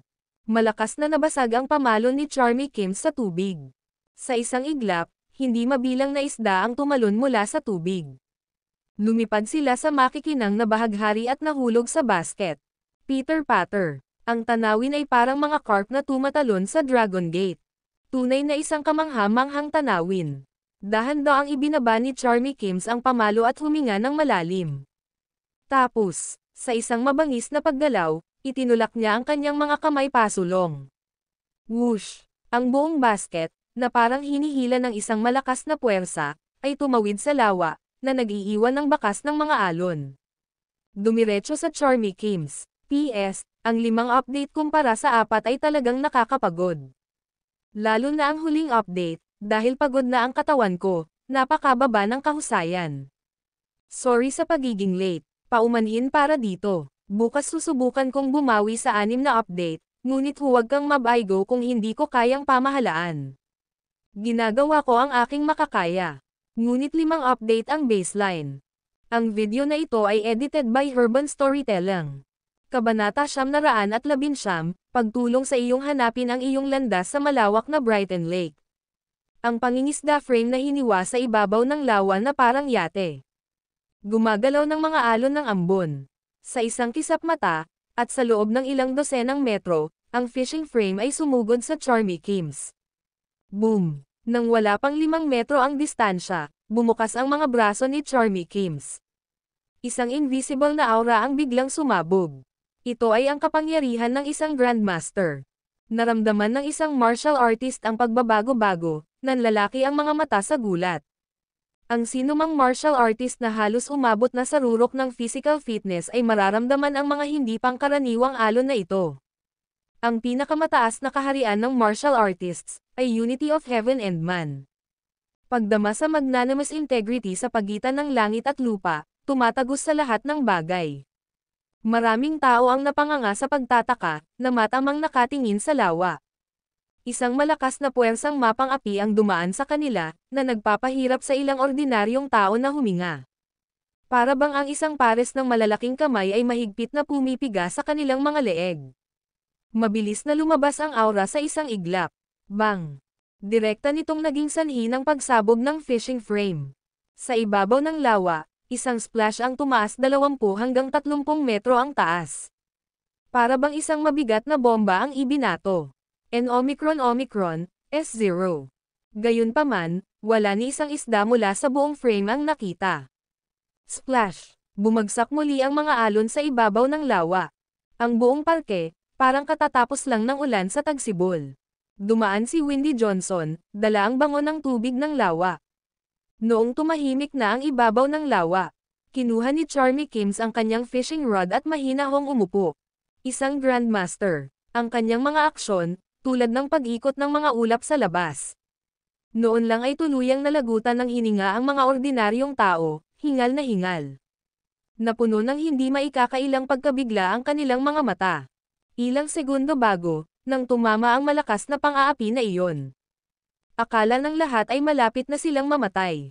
Nagsisi sila at natakot. At ngayon, ang mga taong ito ay huminga ng husto. Pakiramdam ko ay naging sulit ang kanilang paglalakbay. Maraming tao ang una nang itinanggi ang patimpalak na ito ng may paghamak, kung isa sa alang-alang na ito ay panoorin lamang. Hindi hihigit sa isang laban sa boxing na nakikita sa TV, o tulad ng isang labanan sa martial arts sa isang drama sa telebisyon. Bare-fisted martial skills, hindi partikular na nakakahimok. Ngunit ang mga tao ay palaging gustong sumali sa isang pulutong. Gayunpaman, marami ang dumating sa pag-iisip ng mga manonood, na interesadong makita ang patimpalak na ito. Little did they know, today when Charmy Kims made his move, ginulat niya ang buong venue. Ang mga inaasahan ng hindi mabilang na mga tao ay itinaas. Ang enerhiya sa loob ng isang martial artist, ay higit pa sa karaniwang pangunawa.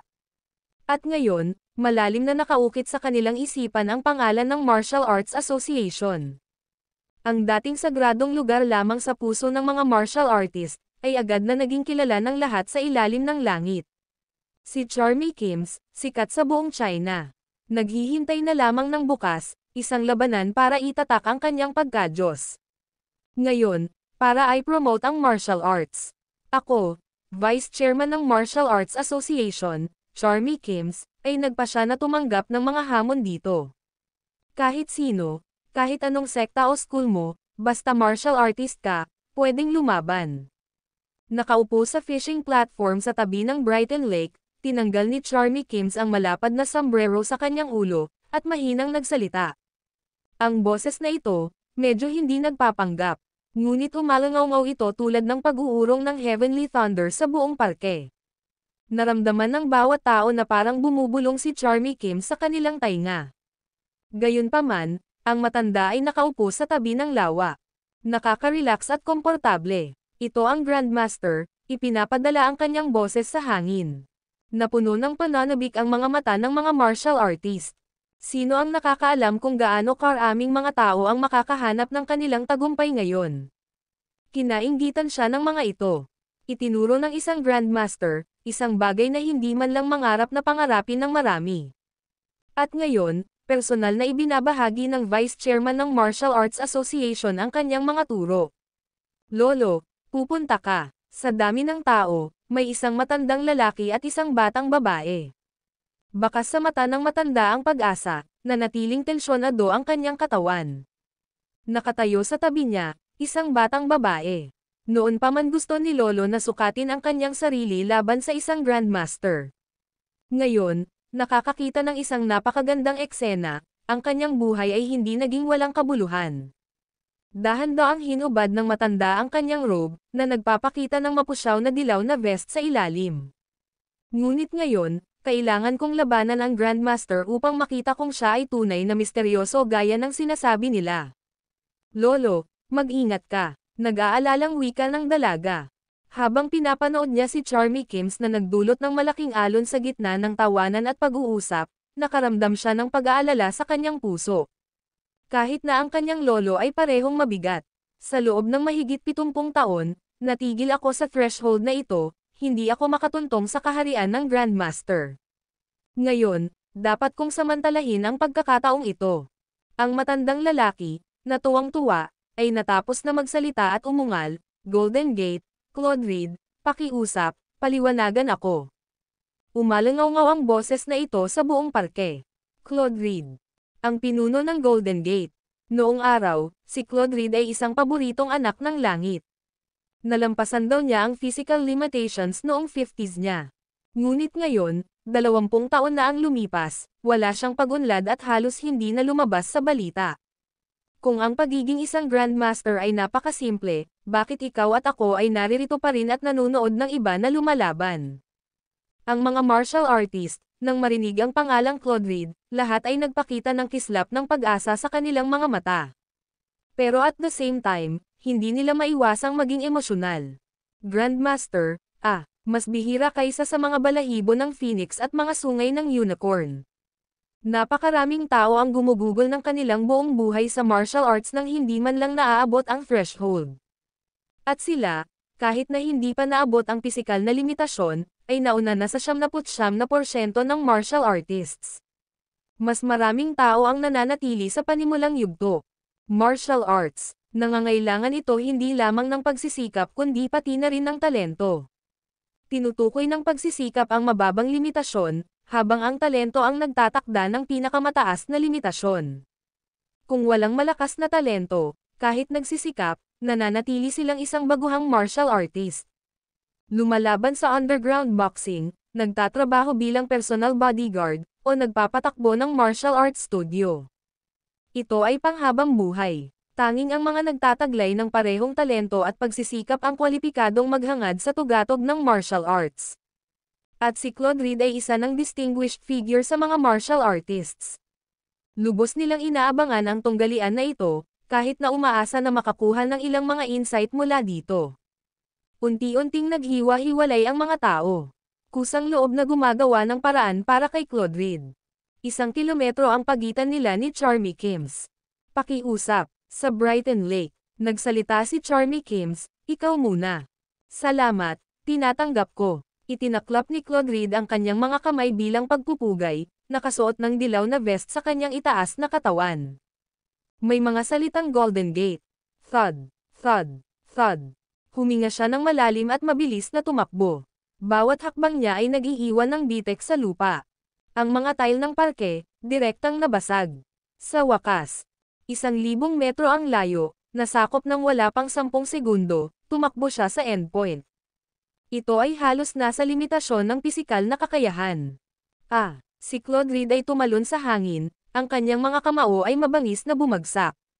Kasabay nito, ipinalakpak ni Charmy Kims ang kanyang mga kamay, at ang kanyang buong katawan ay pumailan lang sa hangin. Boom! Ang platform ng pangingisda kung saan siya nakaupo lang ay nagkawatak-watek. Napuno ng alikabok at mga labi ang hangin, umuusok ang usok. Ang kakilakilabot na lakas mula sa isang tao. Nagulat ang isang martial artist. Hindi nila inaasahan na si Claude Reed ay nagtataglay ng gayong kakilakilabot na kapangyarihan. Ngunit, tila hindi iyon ang katapusan. Humakbang sa himpapawid si Charmy Kims, direktang dumaong sa ibabaw ng ilog. Ang isang paa ay nakasabit sa hangin, ang kanyang mga kamay ay magkadikit sa kanyang harapan. Halika ulit, nang makita ito, labis na nasasabik si Claude Reed. Sinipa niya ang isang kahoy na tabla sa ibabaw ng lawa at tumalon doon. Dumampi ang kanang paa niya sa tabla saka muli siyang nabasag patungo kay Charmy Kims. Siya ay hindi isang grandmaster pagkatapos ng lahat at hindi makalakad sa mga alon. Naabot man niya ang limitasyon ng pisikal na kakayahan, kailangan pa rin niyang tumapak sa kahoy na tabla. Claude Reed, ngayon tutulungan kita sa paghakbang sa landas. Umungol si Charmy Kims, tumakbo ng ligaw sa mga alon. Boom! Ang dalawang figure ay marahas na nagbanggaan sa ibabaw ng lawa. Ang tubig sa ilalim ng kanilang mga paa ay tumalsik muli ng metro ang taas. Lalong matindi ang laban ng dalawa, na kalaunan ay umaaligid ng halos 10 metro sa ibabaw ng lawa. Splash! Hinampas ng palad ni Charmy Kims sa gitna ng hangin, marahas na tinamaan ang balikat ni Claude Reed. Mabilis na bumagsak ang huli. Bumagsak ng husto sa ibabaw ng lawa. Isang splash na ilang metro ang taas ay napukaw muli. Ang video na ito ay edited by Herban Storytelling. Kabanata 920, pagdinig sa daan nakakabingi ang katahimikan. Splash! Sa loob ng parke, tanging ang tunog ng alon na tumatama sa ibabaw ng lawa ang natitira. Omicron, ang kilalang elder, si Grandmaster Claude Reed. Hindi man lang siya makalaban.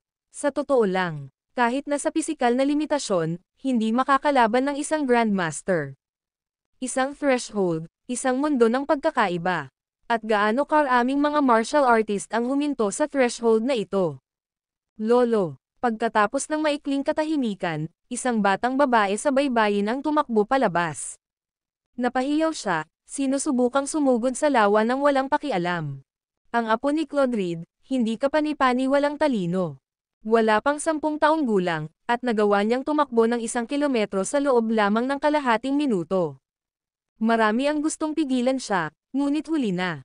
Tumalon ang batang babae, diretsyong tumalon sa Brighton Lake. Bumalik ka, lumapag si Charmy Kims sa gitna ng lawa, itinaas ang kanang kamay. Splash! Isang malaking alon ang lumitaw sa dating kalmadong ibabaw ng lawa. Ang malaking alon ay bumagsak patungo sa batang babae, halos mahulog sa tubig, at binaligtad siya pabalik sa lupa. Ibalik mo sa akin ang aking lolo. Matigas na sigaw ng batang babae. Sa kanyang mga mata, naghalo ang galit at ayaw. Sa huli, hindi napigil ang tumulo ang mga luha sa kanyang mukha. Isang kilalang tao, sa pag-iisip na baka mapunta siya sa ilalim ng lawa. Kung hindi natin siya makuha, baka pakainin niya ang mga isda.